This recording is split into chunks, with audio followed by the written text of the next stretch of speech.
Welcome to Game Fondue Reviews. In this video, we're going to take a look at Incan Gold. Incan Gold is a pressure luck game in which players are taking on the role of adventurers trying to get the most treasure. Let's jump right in with the description of the rules, see a few example turns being played, then I'll be back for some closing remarks. This is Incan Gold, set up for a 3-player game to set up. You're going to give each player a torch card and a camp card, and then they're going to set up their tent like so. Aside from that, you're just going to assemble the temple like so with the gray side up, and you're going to put one artifact card under each part of the temple. Then you're just going to form a pool of treasure. These turquoise ones are each worth 1 treasure, the black are worth 5, and the gold are 10 treasure each. The game is played in 5 rounds composed of 3 phases, which are starting the expedition, player choices, and ending the expedition. The player choices phase continues until all players have left the temple or been forced out by a hazard. After 5 rounds, whichever player has the most treasure wins the game. To begin a new round, you're going to flip over the lowest numbered temple card, in our case that's a 1, and you're going to take the artifact under it and shuffle it into the deck. From there, you're going to reveal the top card of the draw deck, and everybody's going to get a chance to see how much treasure comes out. If it is a treasure card like so, which will have a blue border, you're going to award treasure evenly among the players in front of their tent. So this is 15, and we have 3 players, so each player is going to get 5 treasure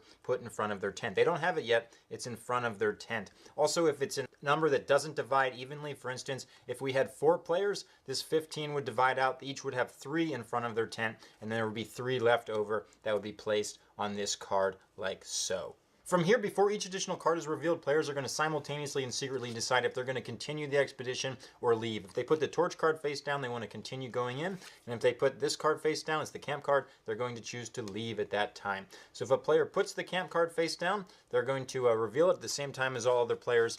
And when they do so, they're going to take all treasure in front of their tent and put it back inside their tent. They now own that treasure and it's theirs for the rest of the game. Also, they will divide evenly among all the players who played a camp card, any treasure still on these. So for instance, if there was 3 treasure here and this guy was the only one to leave, he would take it all. But if 2 guys left, they would each take 1 and they would still leave the leftover there. Also, another important part of leaving with the camp card is artifacts. If you are the only person to leave, you're going to take all artifacts in the line at that time. If multiple people leave, nobody gets the artifacts. You have to be the only person to leave to get them.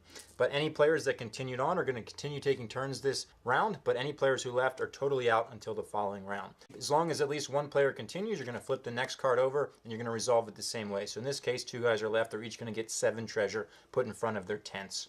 There's also some hazard cards with a red border.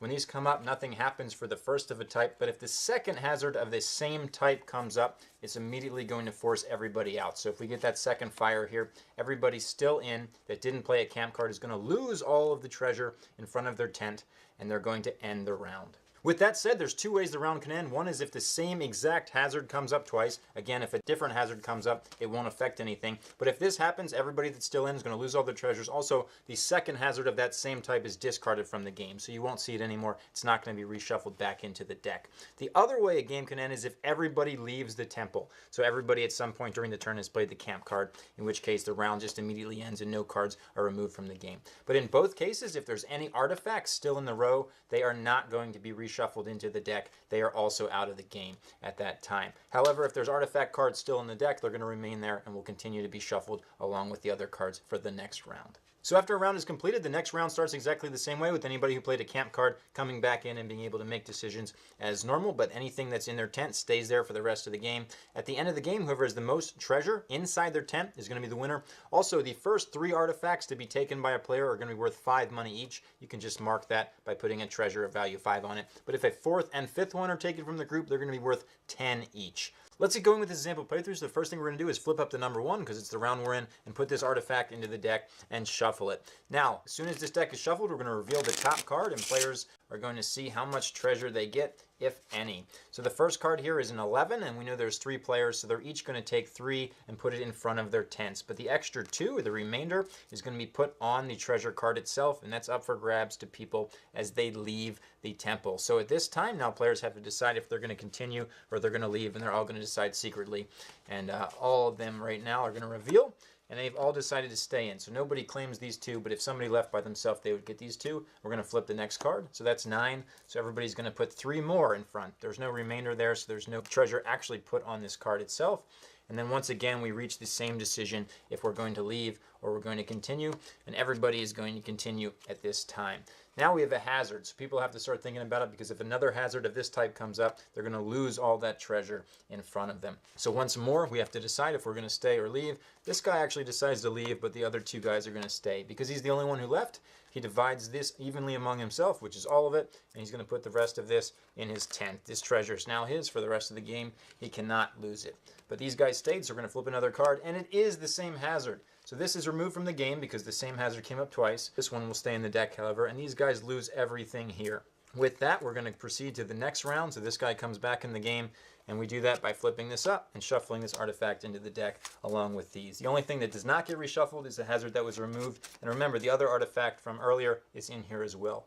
We're going to jump ahead a little bit later in the game so you can see some more interesting situations. Welcome back. We just started the fifth and final round of the game. We did that by flipping this over and putting the artifact into the deck. So we're going to flip the top card. It's a 17, so everybody's going to put 5 in front of them because 17 divided by 3 is 5 with a remainder 2. So that's going to go on here. Then all players have to decide if they're going to continue or not. So once everybody puts it in, they're going to reveal, and they're all continuing. But now they have something to think about because there is a hazard at this time. So first things first, everybody's going to put their card in. This guy decides that he's just going to leave. So he's going to take that 5 along with these 2 because he's the only leaver. Remember, if more than one player left at the same time, they have to split the treasure and the cards evenly among them. So now that these two guys are going to stay in the temple, we're going to flip the next card, and it's another hazard. They have to decide again, and both of them decide to stay. They're going for it, so we're flipping another one. It's an artifact. Now remember, if you leave by yourself, you claim that artifact like this guy did earlier in the game, and it would be the second one claimed, so it's still worth 5 points. First 3 are 5, the next 2 are 10 each. So they have to decide what they're going to do. This guy actually decides that he's going to leave, while this guy decided he was going to continue, so he's going to claim that artifact. If multiple people leave, nobody claims this artifact. Also, any artifacts left on the board at the end of a round are discarded from the game. But this is the 5th round, so that doesn't really matter. But it's just this guy now by himself deciding that he's going to keep going into the temple. And of course, that guy gets that behind his tent. So there's an artifact. He's going to keep going. There's 11 money. So he gets that all to himself. The 11, assuming he stops, he's going to go again. He's got 5 more, and he decides he's going to go one more time. He's got 7 more. He told himself he was going to stop, but you know what? He just wants to keep going, so he's going to pick up 4 more money at this time. I realize these are going off the board a little bit, but here they are here. Now, he could certainly stop and take this artifact, or he could go again. He says, you know what, I'm going again, and there it is. He hit the second hazard, so he's lost all this stuff in front of him, and then this hazard would be discarded from the game if it was an earlier round. So at this time, everybody just reveals what's behind their treasure tents, and whoever has the most wins the game. Incan Gold is an incredibly simple game that can be taught to just about anybody in a few moments. All they have to do is decide if they're going to keep going in the temple or not. Also, it plays up to 8 players, which is real nice because there's not a lot of games that accommodate a group of that size. I find the gameplay not very compelling, and afterwards I don't feel like I made many meaningful decisions. And the rounds are so short, I don't really feel bad if I leave early because I don't feel like I'm going to miss a lot of gold. That being said, I've taught this game to some people who've actually requested to play it in the future. They enjoyed it. They had a good time. I don't play with a lot of kids, but I think this would be better suited for a younger audience. It's just a very simple game, and there's really not a lot thinking that goes into it. But if it looked neat to you, some people definitely like it. Check it out. That's Incan Gold.